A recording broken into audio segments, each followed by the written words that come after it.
Quinta-feira, dia 26 de junho de 2025. Sejam todos muito bem-vindos, meus amigos, a mais um vídeo do canal Terra Brasilis News. Nesse dia de frio, estamos aqui para conversar porque, olha, notícia quente é o que não falta. E muita notícia, diga-se de passagem. Por quê?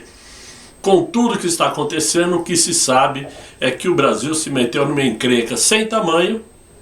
Além do que, dentro do nosso terreiro Tupiniquim, o Congresso agora está 100% contra o Inácio. Até petista votou para derrubar o IOF, hein? Olha só. Mas, vamos começar aqui com a notícia muito importante para nós aqui no Brasil, que esperamos tanta ajuda lá do governo de Donald Trump. Porque hoje saiu a informação de que o Christopher Smith, que é o co-presidente da Comissão de Direitos Humanos, lá do Congresso americano, enviou uma carta ao secretário de Estado americano Marco Rubio. Olha só que importante. O título da carta é Repressão Transnacional pelo Governo do Brasil. Ele pede uma resposta rápida dos Estados Unidos. Começa assim: prezado senhor secretário. Ontem, Paulo Figueiredo, um jornalista investigativo brasileiro, prestou depoimento convincente e alarmante ao Congresso de que o governo brasileiro continua a perseguir e assediar brasileiros nos Estados Unidos. Anexei seu depoimento por escrito para a sua análise. Esta não é a primeira vez que o Congresso ouve tal depoimento. Em 7 de maio de 2024, presidi uma audiência da Subcomissão de Relações Exteriores da Câmara sobre Direitos Humanos, intitulada Brasil, uma crise de democracia, liberdade e Estado de Direito, onde abusos semelhantes foram descritos por um painel de testemunhas, inclusive do senhor Figueiredo. Em 21 de junho de 2024, enviei também uma carta formal ao ministro Alexandre de Moraes, solicitando informações sobre violações de direitos humanos por autoridades brasileiras. A carta não recebeu resposta. Os fatos agora diante de nós são incontestáveis. Autoridades brasileiras utilizam mecanismos da Interpol para perseguir dissidentes no exterior. Tentaram contornar os canais formais para pressionar diretamente as autoridades policiais dos Estados Unidos. Coagiram empresas americanas para restringir a liberdade de expressão. E eles buscaram aplicar ordens judiciais estrangeiras para suprimir a expressão política protegida pela Constituição dos Estados Unidos. A extensão da repressão transnacional do governo brasileiro dentro dos Estados Unidos e sua relutância em reformar ou responder à intervenção do Congresso tornaram suas ações de interesse doméstico também, pois diminuem os direitos dos cidadãos americanos, a soberania de nossas instituições e a integridade de nossa infraestrutura jurídica e tecnológica. Senhor secretário, aplaudo sua declaração em seu depoimento de 21 de junho perante a Comissão de Relações Exteriores da Câmara de que as sanções de Magnitsky contra o juiz Moraes estão sob revisão e são uma grande possibilidade.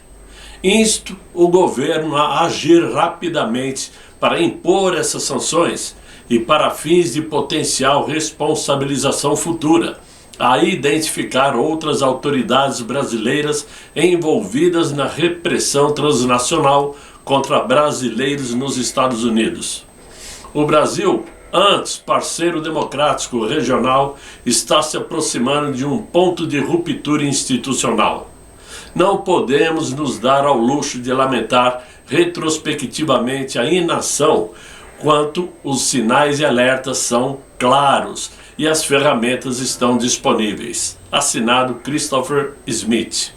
Meus amigos, era tudo que a gente precisava, porque agora, oficialmente, nós temos aí, como vocês estão vendo, né, uma carta de um congressista americano que cuida do setor de direitos humanos do Congresso, enviando para Marco Rubio diretamente uma carta explicando tudo isso que eu li para vocês.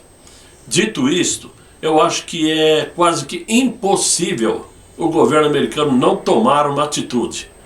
Não sabemos a extensão, o tamanho, até que ponto essas sanções atingiriam em cheio ou não aqueles que tentam subtrair as nossas liberdades aqui dentro do Brasil. Mas uma coisa é certa, não dá para fingir que nada está acontecendo.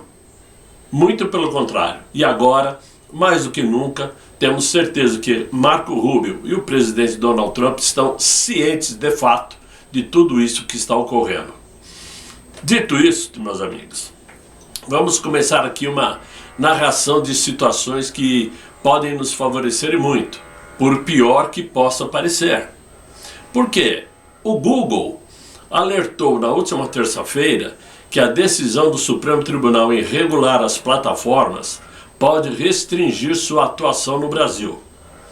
A maioria dos ministros do Supremo já votaram a favor da responsabilização das redes sociais sobre postagens de usuários.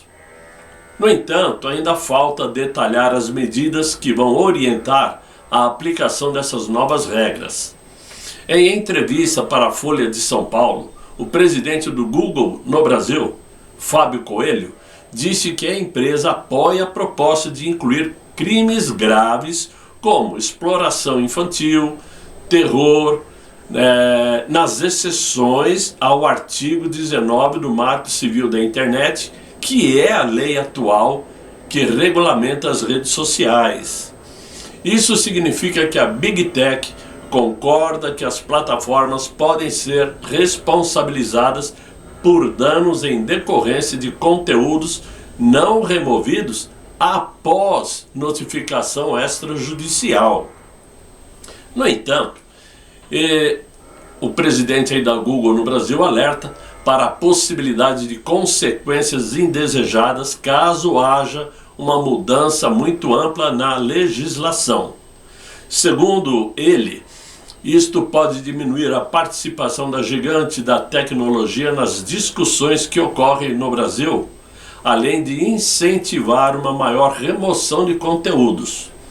Atualmente, as plataformas só podem ser responsabilizadas civilmente caso não removam conteúdo ilícito após uma ordem judicial. Esses conteúdos envolvem discursos de ódio, fake news ou com prejuízo de terceiros. A decisão do Supremo é a favor da mudança, com responsabilização direta, sem necessidade de ordem judicial. A ameaça do Google não é pouca coisa, meus amigos, pois caso ela viesse a restringir ou a encerrar suas atividades no Brasil, por exemplo, os prejuízos seriam amplos e profundos, afetando a economia, educação, tecnologia, imprensa e até segurança digital. Empresas do e-commerce, comércio pela internet, né, dependem de ferramentas como o Google Ads, que é as propagandas no Google, Google Analítico, Google Meus Negócios, entre outras. Restrição dessas ferramentas impactaria vendas, visibilidade e marketing digital de milhões de negócios, especialmente pequenos e médios.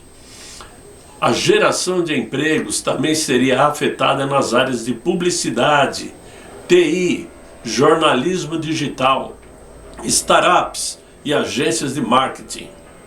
O Google é um ícone da confiança tecnológica, Sua saída ou retração sinalizaria instabilidade jurídica e política.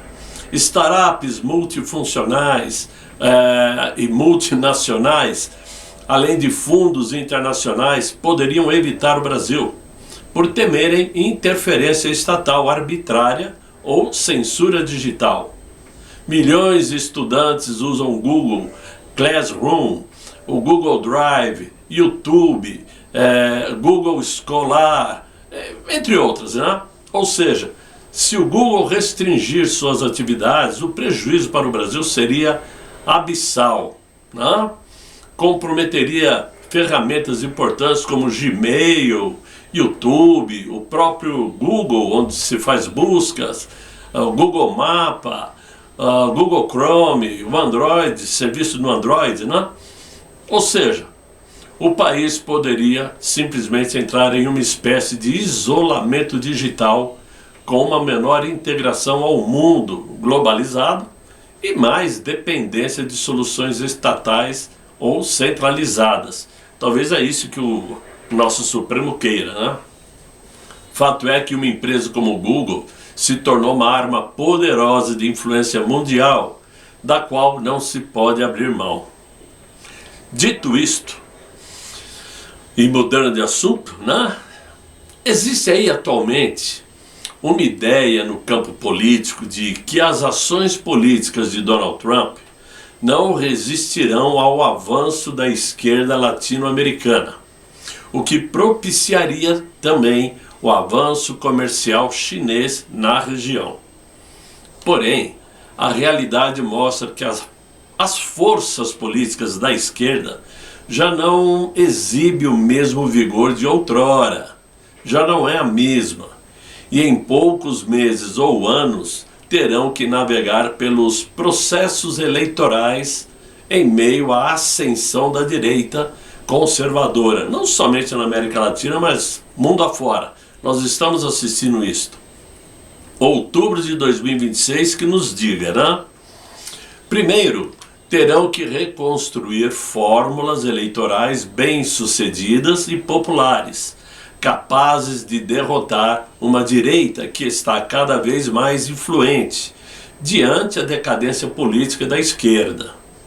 Muitos analistas admitem que os modelos políticos existentes, como os de Cuba, Venezuela e no próprio Brasil, né, parecem estar esgotados.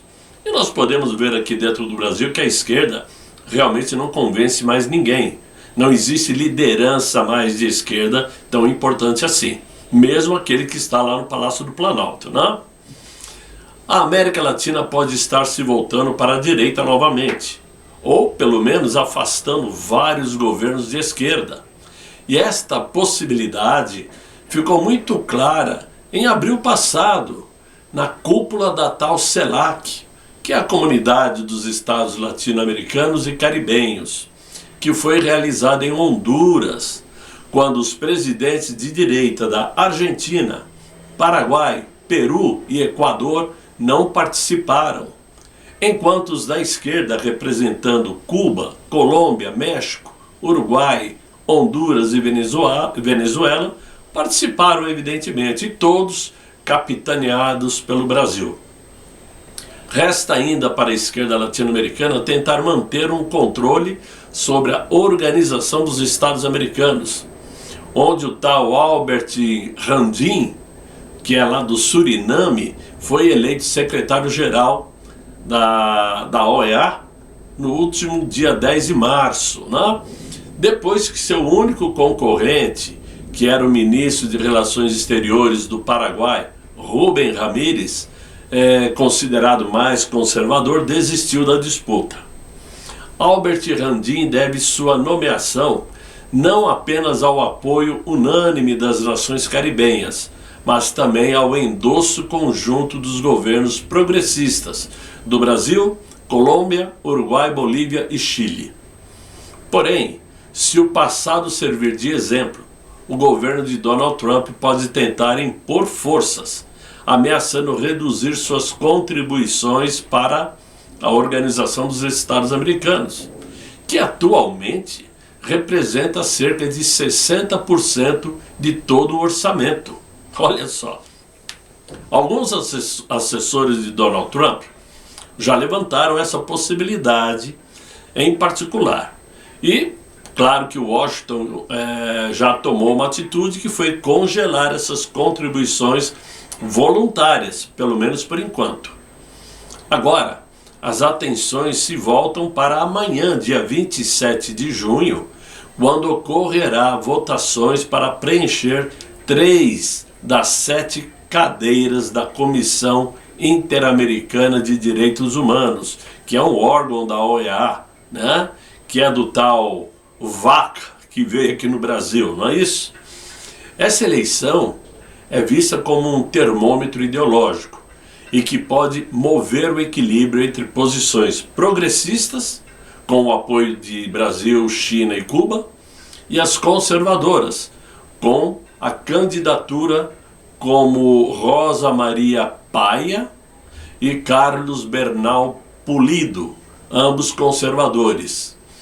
Caso esses dois nomes não sejam eleitos, a Comissão Interamericana de Direitos Humanos terá maioria progressista, ou seja, maioria de esquerda. Por isso a importância desses dois nomes serem eleitos amanhã. Vamos ficar de olho, claro, é o que podemos fazer, né? Por outro lado, outro embate pode fazer pender a balança da política latino-americana para o lado conservador, pois, segundo alguns analistas, e inclusive uma matéria que saiu hoje no site Metrópolis, na coluna do Paulo Capelli, o governo de Donald Trump já aposta que o Inácio será derrotado nas eleições de outubro do ano que vem, e talvez no primeiro turno. Se Donald Trump está falando, ele deve estar sabendo de alguma coisa, né? Bom, mas não é só isso. Trump já tem seu candidato favorito para a direita brasileira para vencer os pleitos em 26. Trata-se de Eduardo Bolsonaro, caso Jair Bolsonaro não consiga reverter sua inelegibilidade. Segundo o colunista Paulo Capelli, o deputado que está licenciado lá do Congresso, né, tem sido visto com muita frequência nos corredores dos poderes executivo e legislativo dos Estados Unidos. Está com um passe livre, né? Isso é o que dá a ter amizade com o homem mais poderoso do mundo e seu filho, principalmente, que é muito amigo de Eduardo Bolsonaro. Ontem, quarta-feira, a Casa Branca tomou conhecimento da pesquisa que indicou o Inácio ligeiramente à frente de Eduardo Bolsonaro, né? com 41,6% de interesse de votos contra 39,1% de Eduardo Bolsonaro. Vamos lembrar que nessa pesquisa o Inácio perde para Jair Bolsonaro, Michele Bolsonaro, Tarcísio de Freitas. Né? Muito bem. Os números mostram que Eduardo Bolsonaro é um candidato viável e competitivo para 2026. O entorno de Eduardo Bolsonaro acredita que essa simpatia do governo Trump pode fazer com que os Estados Unidos mergulhem de cabeça e deem o apoio ao deputado em uma possível disputa presidencial.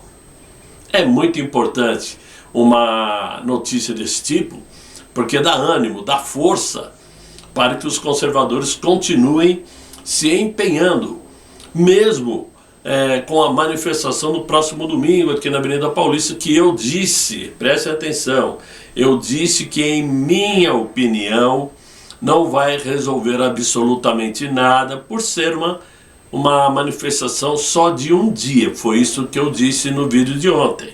Eu não disse que não vale a pena participar, como um comentário que eu recebi. Claro que vale a pena participar. É importante mostrar que a direita está viva, né? Claro. Agora, enquanto isto, o Itamaraty intensificou conversas diretamente com a Casa Branca para evitar que as ameaças de sanções ao aquele ministro, se tornem uma crise diplomática. As conversas tentam alertar os Estados Unidos de que qualquer sanção contra aquele ministro poderia trazer um dano considerável para a relação entre os dois países. O Itamaraty encontra dificuldades para definir em que pé está essa possibilidade de sanções, como está o patamar das conversas, já que considera os diplomatas de Donald Trump imprevisíveis, especialmente porque a última palavra, obviamente, é de Donald Trump.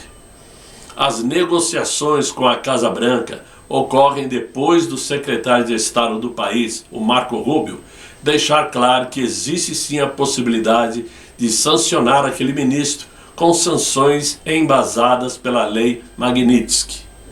Por esse motivo também, o Palácio do Planalto acompanha com atenção a abertura do inquérito 4995, aberto pelo Supremo lá em 26 de maio passado, contra o deputado federal Eduardo Bolsonaro. E também a representação feita pelo tal Lindenberg Farias, que é mais conhecido por ser marido da Gleisi, lá no Conselho de Ética da Câmara, que pediu cassação de mandato de Eduardo Bolsonaro. Porém, o Palácio do Planalto entende que essa estratégia pode apenas fortalecer a tese de perseguição política ao deputado federal, que está licenciado, e automaticamente enfraquecer aquele ministro perante o governo americano. Então, meus amigos, eu sei que foi um pouco longa essa explanação, mas considero que todas as informações que eu trouxe a vocês têm uma importância muito grande porque estão interligadas. É um movimento entre a disputa política entre conservadores e a esquerda, não somente dentro do Brasil, como na América Latina num todo, e a possível boa interferência do governo americano para socorrer os brasileiros, para nos socorrer. Porque aqui dentro a batata está assando. O Congresso Nacional já virou as costas para o Inácio. Hoje, o presidente do Partido Republicanos falou claramente: não tente buscar ajuda no Supremo para resolver a questão do IOF, que sofreu uma derrota acachapante ontem, como era previsto. Não vai ter mais aumento do IOF. Aí, o que o Inácio faz? Desesperado por dinheiro, porque precisa cobrir o rombo do caixa, está ameaçando ir para o Supremo pedir ajuda. E o Marcos Pereira, que é o presidente dos Republicanos, se juntou a outros parlamentares no sentido de não tentar confrontar o Legislativo, porque caso isto venha a acontecer, nada mais será pautado dentro da Casa Legislativa até o final desse mandato. É uma ameaça pesada, uma ameaça dura, porque, claro que o Executivo ainda precisa pautar algumas reformas, tem alguns projetos, algumas medidas provisórias que precisam passar pelo Legislativo. Então não dá para encarar o Legislativo contando apenas com a sorte de que o Supremo possa resolver tudo, porque não é bem assim que funciona. Por mais que o Supremo esteja agindo como o legislador brasileiro, não dá para legislar tudo. Então a situação do Inácio está muito difícil, os partidos estão pulando do barco, já estão anunciando: União Brasil, Progressistas, MDB, PSD, todos estão pulando do barco porque já sabem que 2026 vai ser encerrada a carreira política do Inácio. Ponto. Quem eles vão apoiar já são outros 500. Até lá nós teremos muito assunto ainda. Ok? Era isso que eu tinha para trazer a vocês. Espero que vocês tenham gostado do vídeo. Se gostaram, deixe os likes, se inscreva no canal, ajude o Terra Brasilis News e continue dando uma força quem puder ao canal, ok? Conto com vocês, desejo a todos um excelente final de noite, muito bom descanso e até amanhã, se Deus quiser. Ele há de querer. Fiquem bem, fiquem com Deus. Tchau, tchau.